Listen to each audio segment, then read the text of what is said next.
네, 오늘의 주제는 투기과열지구에서의 재개발 조합원 입주권 전매 제한입니다. 소제목으로 첫 번째, 조합원 입주권 전매 제한은 투기과열지구에 적용되며 조정대상 지역에는 적용되지 않는다. 둘째, 도시 및 주거환경정비법, 즉 도정법 및 그 시행령에 규정된 조합원 입주권 전매 제한 규정에 대해서 확인해 보겠습니다. 끝으로 전매 제한에 대한 예외 사항들에 대해서 검토해 보도록 하겠습니다.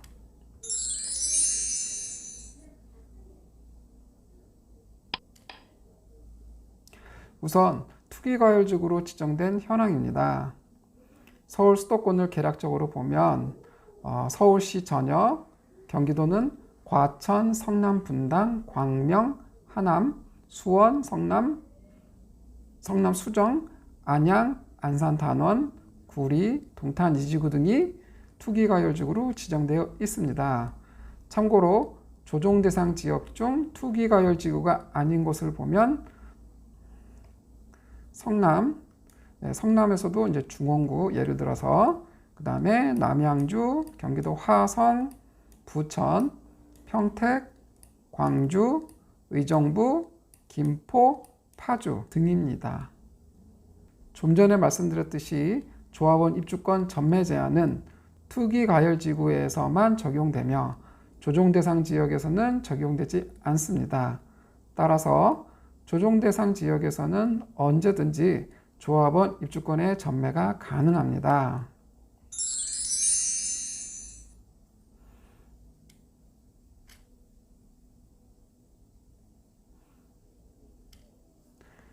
그러면 조합원 입주권은 언제부터 언제까지 전매가 금지되는지를 보겠습니다. 재건축의 경우에는 조합 설립 인가시서부터 보존 등기 시까지, 그리고 재개발의 경우에는 관리 처분 시서부터 보존 등기 시까지입니다. 즉 재건축 전매 제한 기간이 재개발 전매 제한 기간보다 더 긴 것을 알 수 있습니다. 한편 최근 정부 여당과 서울시는 법 개정을 통해서 재개발의 경우에는 사업 시행 인가일서부터, 그리고 재건축의 경우에는 조합 설립 인가 전 단계인 안전진단 승인 시서부터 전매 제한을 적용하고자 추진 중에 있습니다. 아무래도 전매 제한 기간이 과도하게 길어지는 것 같습니다. 다음으로 조합원 입주권 전매 제한에 대한 도정법 내용을 보면 도정법 제39조 2항에 규정되어 있습니다. 투기과열지구로 지정된 지역에서 재건축 사업을 시행하는 경우에는 조합 설립 인가 후, 재개발 사업을 시행하는 경우에는 관리처분 계획 인가 후, 건축물 또는 토지를 양수한 자는 조합원이 될 수 없다라고 규정되어 있습니다. 이를 위반할 시에 그 양수인은 조합원이 될 수 없고 현금 청산 대상이 됩니다. 단서조항을 보면, 여기를 보면요. 다만 다음 각 호의 어느 하나에 해당하는 경우에는 그러하지 아니하다라고 되어 있으며, 이는 전매 제한에 대한 예외 사항들을 열거하고 있는 것입니다. 그럼 이 예외 사항들에 대해서 자세히 확인해 보도록 하겠습니다.